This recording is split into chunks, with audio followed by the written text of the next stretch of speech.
नमस्कार मित्रों। आज एक ऐसे विषय के बारे में चर्चा करते हैं जो काफ़ी जटिल विषय है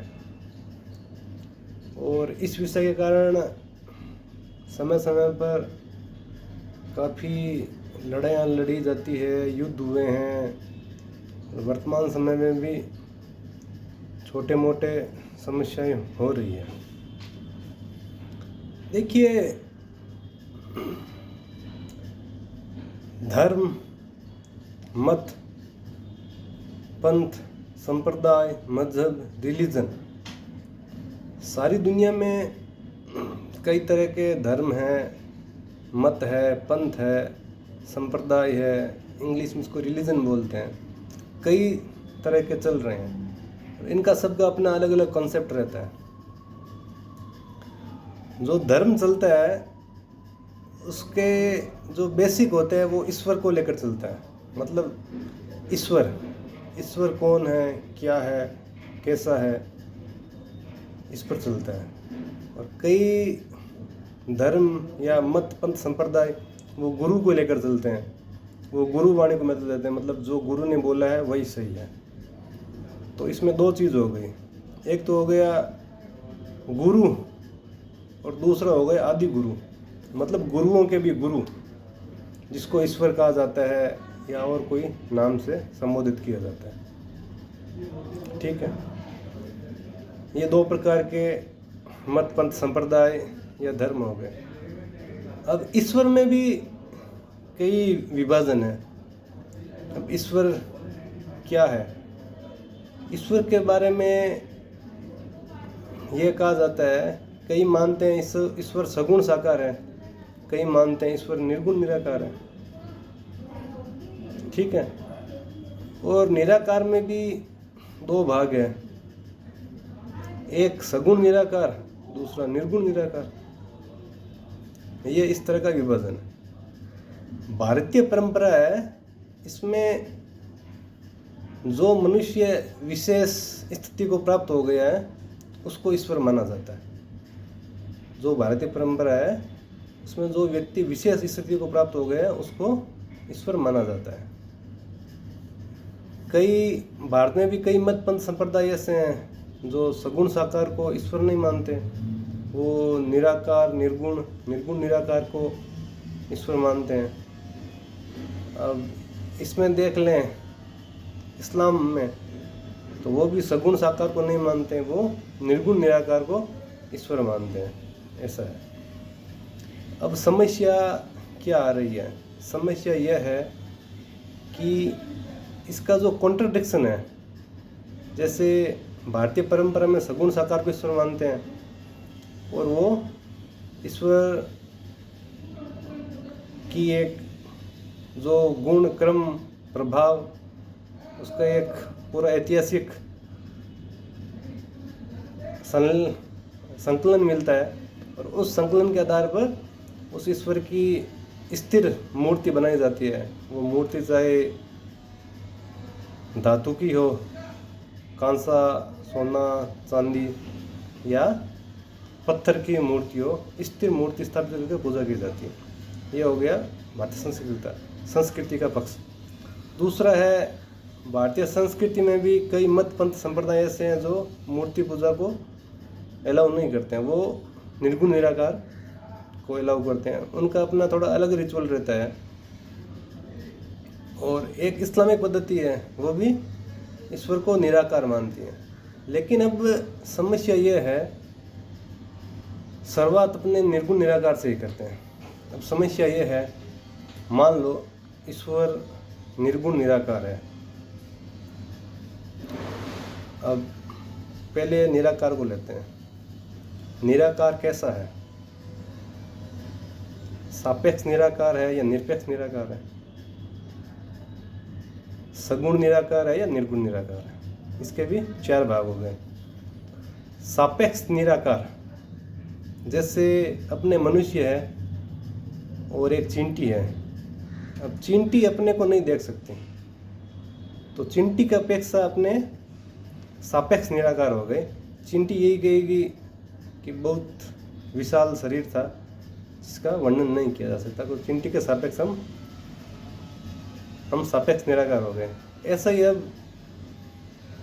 जो भगवान विष्णु हैं या शिव है, उनको हम देख नहीं सकते, तो उनको भी सापेक्ष निराकार भी संज्ञा दी जाती है। उनको सगुण साकार भी बोला जाता है।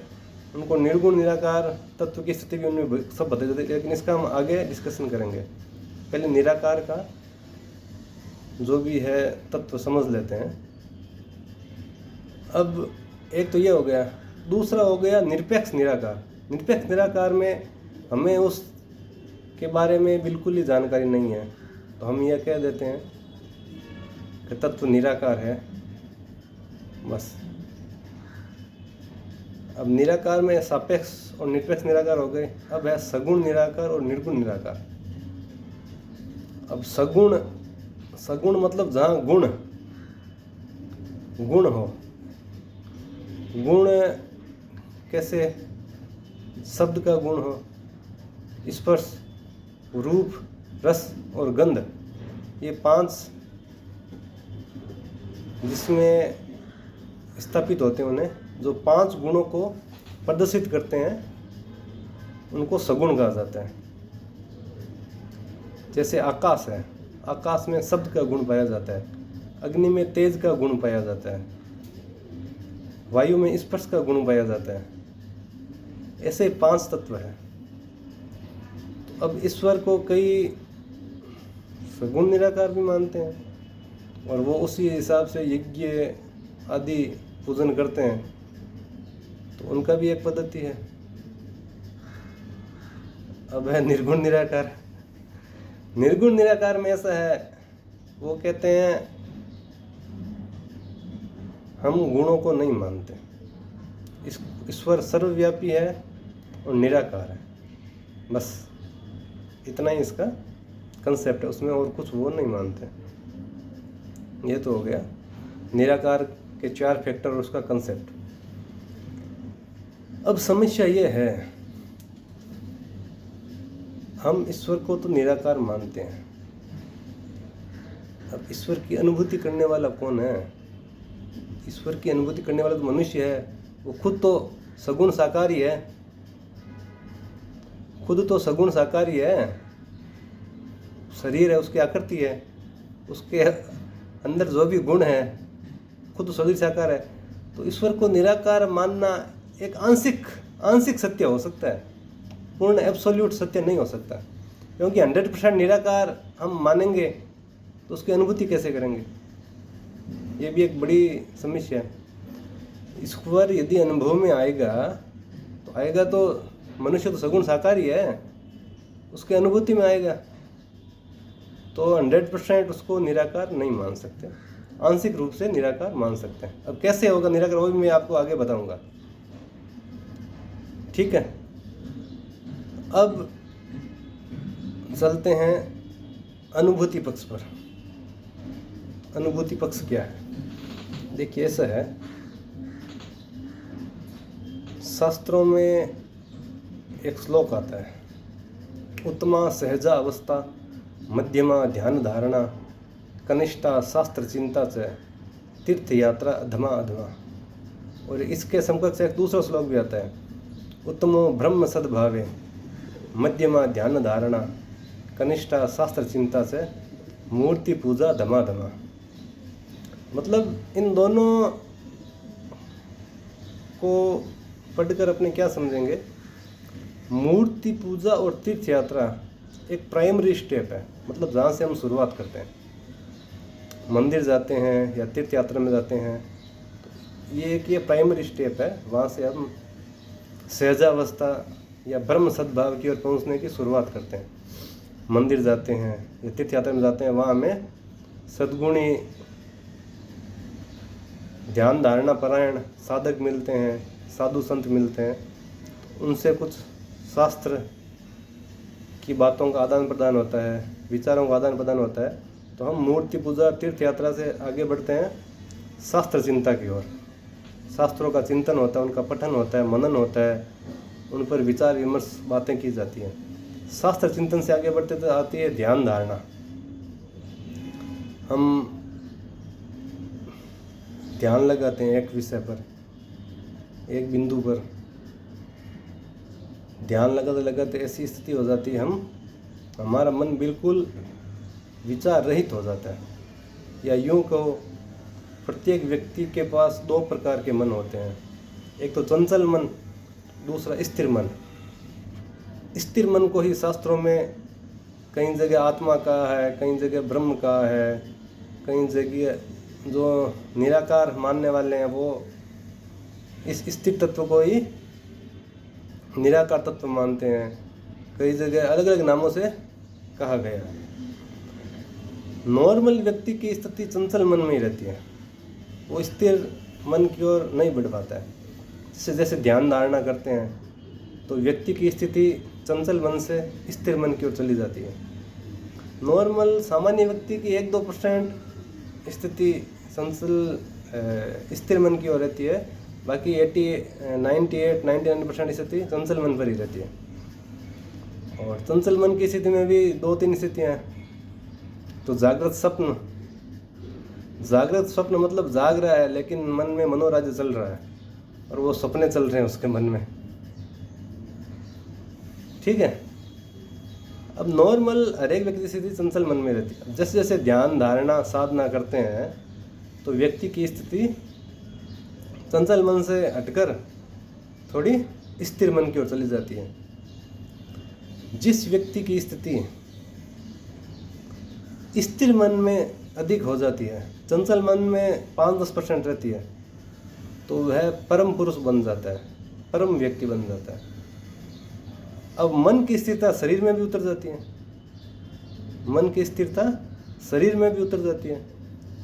अब जिन व्यक्ति की ऐसी स्थिति मन की रहेगी, स्थिर मन में स्थिति रहेगी, चंचल मन में स्थिति मतलब जब कोई कर्म करना हो उस समय मन का उपयोग करते हैं, बाकी समय वो स्थिर मन में स्थित रहते हैं। तो ऐसे व्यक्ति की मन की स्थिति शरीर में भी उतर जाएगी, तो उनका शरीर की उम्र भी, शरीर की जो स्वास्थ्य प्रणाली है वो विकसित होगी, उनकी उम्र बढ़ जाती है। जैसे रामायण में आता है,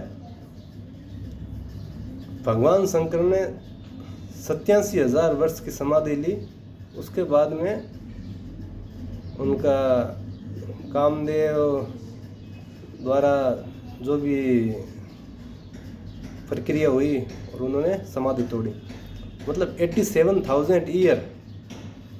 यहाँ तो 87 सेकंड की समाधि लगाना इम्पॉसिबल है, तो अपने शरीर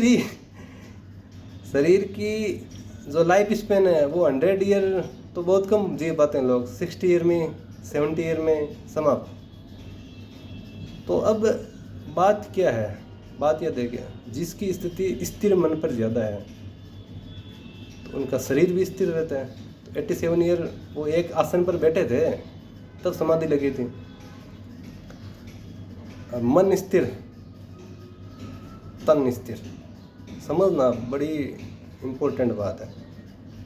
मन स्थिर तन स्थिर, मन हो गया विचार शून्य। जब मन विचार शून्य हो जाता है और तन भी स्थिर हो जाता है तो व्यक्ति को ऐसा एहसास होता है कि एक बहुत बड़े शांति के समुद्र में बैठा हूँ। इसी को निर्गुण निराकार कहते हैं। अब निर्गुण निराकार कैसा है, देखो आप समझ सकते हो। जैसे रात में हम नींद लेते हैं, सो जाते हैं, कुछ भी याद नहीं रहता। कुछ याद रहता है तो बताओ? कुछ भी याद नहीं रहता, सब कुछ भूल जाते हैं स्वप्न को छोड़कर। स्वप्न में तो चलो बातें आती हैं, जब गाढ़ नींद आती है तब कुछ भी याद नहीं रहता। तब हम कैसा अनुभव करते हैं? सब कुछ निराकार अनुभव करते हैं ना, सब कुछ निराकार था, कोई आकार नहीं था। ऐसे जब समाधि में व्यक्ति की स्थिति स्थिर मन में हो जाती है तो चंचल मन नहीं तो आकार उत्पन्न करता है। चंचल मन में शब्द ही तो आकार है, और क्या है। जब चंचल मन से स्थिति हटकर स्थिर मन में आ जाती है तो व्यक्ति को यह समझ में आता है कि सब कुछ निराकार है। जिन्होंने इस स्थिति तक पहुँचे हैं उन्होंने कहा सब कुछ निराकार है, ईश्वर निराकार है। अब इससे आगे आओ। अब स्थिर मन के बाद जब वो स्थिरता शरीर में उतरती है, स्थिर मन की स्थिरता जब शरीर में उतर जाती है तो शरीर में भी परिवर्तन होना कम हो जाता है, शरीर में स्थिरता आ जाती है। जब शरीर स्थिर होगा तो उसको कहते हैं निर्गुण। मतलब गुण ही तो परिवर्तन ही तो गुण है, परिवर्तन मंद तो निर्गुण।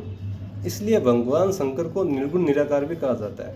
ऐसे ही भगवान विष्णु को निर्गुण निराकार कहा जाता है। जितनी ऊंची स्थिति निर्गुण निराकार की, उतना ऊंचा पद यही है। जिसकी जितनी छोटी स्थिति उतना छोटा पद।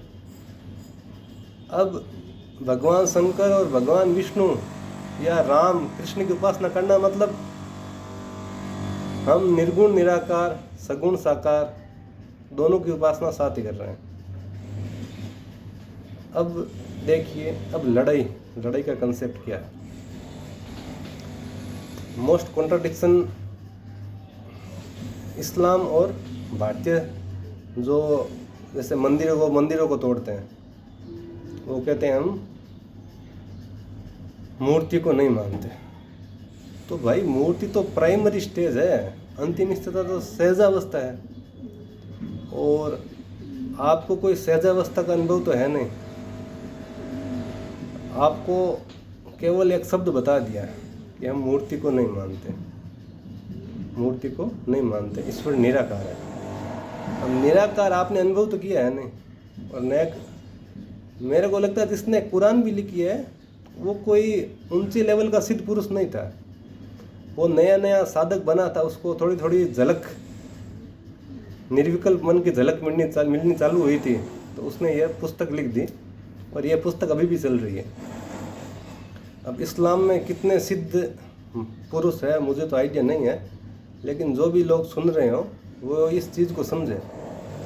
जब मन स्थिर, जब व्यक्ति की स्थिति स्थिर मन में होगी तब उसको निराकार तत्व का स्वतः बोध होगा और इतनी शांति महसूस होगी कि आप कल्पना नहीं कर सकते, अनंत शांति। और जब शरीर, मन की स्थिरता शरीर में उतर जाएगी तो वही आप निर्गुण का अनुभव करेंगे। तो समझ में आया निर्गुण निराकार और सगुण साकार का ट्विस्ट क्या है। अब बहुत से लोग कहते हैं कि आप तो राम की पूजा करते हो, कृष्ण की पूजा करते हो, देवी की पूजा करते हो, गणपति की पूजा करते हो, हनुमान जी की पूजा करते हो। तो भाई उनके पास, उन्होंने निर्गुण निराकार को धारण करके रखा है, इसलिए पूजा करते हैं उनके। आपके पास है ही नहीं निर्गुण निराकार धारण किए हुए कोई व्यक्ति जिसकी आप पूजा कर सको, इसलिए तो आप यह कहते हैं कि ईश्वर निराकार है। आपके पास होना चाहिए ऐसा व्यक्ति जिसने निर्गुण निराकार को धारण किया है और जिसने पुस्तक लिखी है कुरान। वो भी नया साधक लग रहा है, जो ईश्वर को जानने की इच्छा रखता हो, वैसा साधक है। अनुभवी व्यक्ति तो मेरे को लगा नहीं। यदि ऊंचा साधक भी हो तो वो ऐसी बात नहीं कहेगा कि ईश्वर ओनली निराकार है और मूर्तियों को तुम तोड़ो, ये बात वो भी नहीं कह सकता। लेकिन जैसे जैसे व्यक्ति साधना में आगे बढ़ेगा वैसे वैसे उसको जानकारी होगी। तो इसलिए यदि इस्लाम को मानने वाले सही रूप से जो अपने ईश्वरीय अल्लाह की व्याख्या सही ढंग से समझेंगे ना, तो वो उनका विलय सनातन धर्म में हो जाएगा, ये हकीकत है। और भारत में भी इतने मत पंथ संप्रदाय इतने हैं कि लोग जो रियल फैक्ट है उसको ध्यान ही नहीं देते। जो सहजावस्था है, सहज, शंकर जी के बारे में लिखते हैं, शंकर सहज स्वरूप समारा, लाग समाधि अखंड अपारा। शंकर जी ने अपने सहज स्वरूप, सहज मन को संभाला और अखंड अनंत समाधि लग गई। तो ऐसी चीज़ें भारतीय संस्कृति में मिलती है, अन्य संस्कृतियों में ये चीज़ें नहीं मिलती। अब विरोध क्या है? अब अभी देखो भारत में मस्जिद मंदिर को लेकर विवाद चल रहे हैं। बांग्लादेश में बहुत जगह जो हिंदू मंदिरों को तोड़ा जा रहा है, मंदिर के पुजारियों को मारा जा रहा है, उनको जेल में डाला जा रहा है। तो ये उनकी नासमझी है। सरकारें समझते नहीं, उनको धर्म का नॉलेज नहीं है। जो सरकारों में बैठे हैं या न्यायालयों में बैठे हैं वो धर्म के ज्ञाता थोड़ी है। वो तो ठीक है, शब्दों को पकड़कर शब्दों की व्याख्या करते हैं। शब्दों की व्याख्या करने से काम नहीं चलता। जिसने अनुभूति की है तत्व की, उसको पूछो ना धर्म क्या है। जिसने तत्व की अनुभूति की है वही समझा सके, और तत्व की अनुभूति करने वाले भी बहुत कम होते हैं। भगवान श्री कृष्ण गीता में कहते हैं बहुनाम जन्मनान्ते ज्ञानवानाम प्रपद्यते वासुदेवः सर्वमिति स महात्मा सुदुर्लभ है। मतलब बहुत जन्मों के बाद में ये तत्व मिलता है, लेकिन इस तत्व को जानने वाला सुदुर्लभ है। आपको सीक्वेंस समझ में आया नहीं आया? सगुण, निर्गुण, साकार, निराकार समझ में आया ना? इसको समझिए। अब दूसरा मैं क्या कहना चाहता हूँ जी, बांग्लादेश में जो भी हिंदू भाई बहन हैं वो सनातन संस्कृति को समझे, और जो मैंने वीडियो में बताए हैं वो बातें उन मुस्लिम भाइयों को या बहनों को बोलो। भाई आप हमारे से क्यों लड़ाई कर रहे हो? लड़ने का रीज़न यही है ना, तुम निराकार को मानते हो, हम आकार को मानते हैं, यही लड़ाई है। तो आप तत्व समझाओ ना। आप जिस दिन तत्व समझ में आएगा ना, उस दिन ये लड़ाई खत्म हो जाएगी। उस दिन लड़ाई नहीं खत्म हो जाएगी। और कई आधा 1% व्यक्ति होते हैं जो तो बहुत पागल किस्म के होते हैं। जैसे महाभारत के टाइम दुर्योधन और थे, उनको श्री कृष्ण ने सब तरह का उपदेश दिया, लेकिन वो नहीं समझे। तो ऐसे लोगों को बोलते हैं आतताई। ऐसे लोगों को बोलते हैं आतताई। तो आतताई के विषय में एक श्लोक है वशिष्ठ स्मृति में, अग्निदो गर्दस चेवे शस्त्र पाणिर धनापह क्षेत्रदार पे हरता च षष्टे ते आत्यताई ने। मतलब आग लगाने वाला, विष देने वाला, हाथ में शस्त्र लेकर मारने को उद्यत हुआ, धन का हरण करने वाला, जमीन छीनने वाला, व स्त्री का हरण करने वाला, इन लोगों को आतताई बोला जाता है। अब आतताइयों पर या तो शासन प्रशासन दंड की व्यवस्था करे, और शासन प्रशासन यदि दंड की व्यवस्था नहीं करता है और ऐसी आपाति की स्थिति है, तो उस समय चारों वर्णों का छात्र धर्म हो जाता है। चारों वर्णों को शस्त्र उठाना चाहिए। जब बिल्कुल आपातकाल स्थिति आ गई है, राजा निरंकुश हो गया है और आतताई हमारे पर मारने को उद्यत है, उस समय शस्त्र उठाओ। दूसरा कोई इलाज नहीं है। इसके विषय में गीता में एक श्लोक है, क्लेब्यम मास में गमय पार्थ नेतत्वे युपपद्यते क्षुद्रम हृदय दौर्बल्यम त्यक्तो तिष्ठ परंतप। हे अर्जुन, तुम कायरता को प्राप्त मत हो, यह तुम्हें शोभा नहीं देती है। क्षुद्रम हृदय, ये दिल छोटा दिल है ना, ये दिल की क्षुद्रता, इसको दूर करो। क्षुद्रम हृदय दौर्बल्यम, और अपनी दुर्बलता को दूर करो। और त्यक्तो अतिष्ठ परंतप, उठ खड़े आओ और अपने अधिकार के लिए लड़ाई करो। ये गीता का संदेश बहुत मायने रखता है। अर्जुन तो साधु बनने वाला था। अर्जुन ने जब युद्ध में देखा वो तो साधु बनने वाला था। तो भगवान ने कहा, भाई साधु क्यों बनना चाहते हो? कि मैं इतनों लोगों को मारूंगा, खून खराबा होगा, इससे बढ़िया मैं साधु बन जाऊँ। तो भगवान ने कहा, पहले अपने कर्तव्य को समझो और साधु के कर्तव्य को समझो। तुम्हारी स्थिति है साधु बनने की। साधु के लिए 12 घंटे की एक आसन पर बैठने की साधना करने की क्षमता होनी चाहिए। तुम्हारी है क्षमता? क्षमता तो नहीं है। तुम्हारी प्रैक्टिस नहीं, तो साधु बनकर क्या करोगे तुम? तुम्हारी प्रैक्टिस युद्ध के लिए हुई है, तो युद्ध करो, कर्तव्य समझकर युद्ध करो। और विजय प्राप्त होगी। ये तो धर्म ततो जया, जहाँ धर्म है वहाँ विजय है। नमस्कार, कैसा लगा वीडियो कुछ कमेंट में लिखे, ज़रूर आपके प्रश्नों को उत्तर दूंगा। धन्यवाद।